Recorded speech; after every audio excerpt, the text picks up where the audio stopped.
So, Brawlhalla, a game I went on a mini rant about recently, just announced that in early 2025, big things are coming. And today we are going to talk about those as well as my thoughts on the future of Brawlhalla as a whole. But first, a word from our sponsors, which is me. I paid myself $1,000 to ask you the age-old question of, are you going to subscribe, or will it be your surviving family members? So now that we have that out of the way, did any of you guys get Half-Life 2 for free? It was the 20th anniversary recently, and Valve gave the game away along with Episode 1 and 2 for free. Not to mention some really well-made community mods. Not those kind of mods. This kind of mod, which are basically full-length games where you play as a Metrocop. You know, these guys. And trust me, they are a lot of fun, even in 2024. Even if you hate FPS games that are 20 years old, I can guarantee you it'll be better than the Jake Paul versus Mike Tyson fight for sure.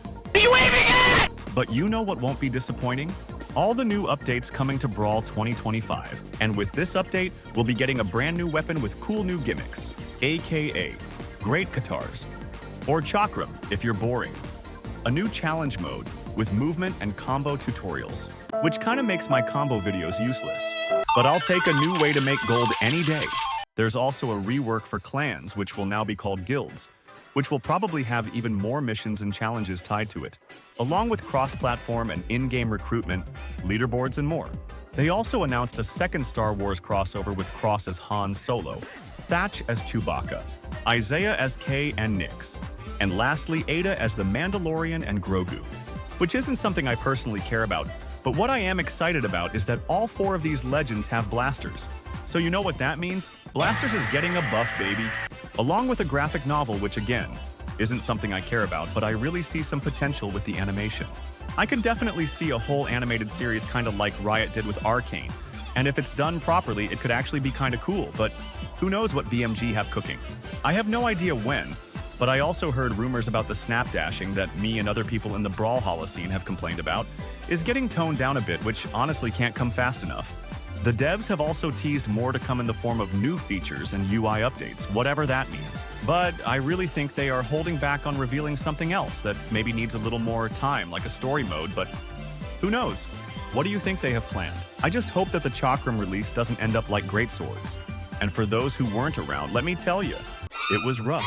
Side note, while editing this video, I keep getting comments from someone who is so sure that the next legend is Chakram Bow. So if that is the case, we're in for a rough time. I'm also praying that they change this whole input delay thing back to the way it used to be because it's driving me nuts. Like certain strings, you basically have to react to the first hit landing and go for the second hit. But now, let's say I clash. The game's gonna make me do the whole string regardless. And if I intend to use my dodge in any way, it'll use it for me, even though I don't want to anymore. It feels like the game is punishing me for taking the time to learn it while also rewarding new players who don't know the timings of dodges to mash dodge anyways because as soon as it comes back, it'll auto-dodge for you. And honestly, changes like this are a little concerning to me about the direction Brawlhalla is going in. And yeah, I know I should just adapt and get good to the new version of Brawlhalla, but the entire skill gap right now is just the difference between who does this and who doesn't. I don't think I'm going to continue tryharding in ranked either way. I just enjoy creating fun new ways to combo my opponents and clip people in casual modes. That's where the fun is at for me anyways. But other than that, Left 4 Dead 2 had its first free weekend since the pandemic was still a thing. So I finally got my chance to get the Good Guy Nick achievement and met this absolute legend who covered me while I carried Noam Chomsky the whole way through the carnival. You should definitely get Left 4 Dead if you haven't already. I mean, look at how many people still play every day.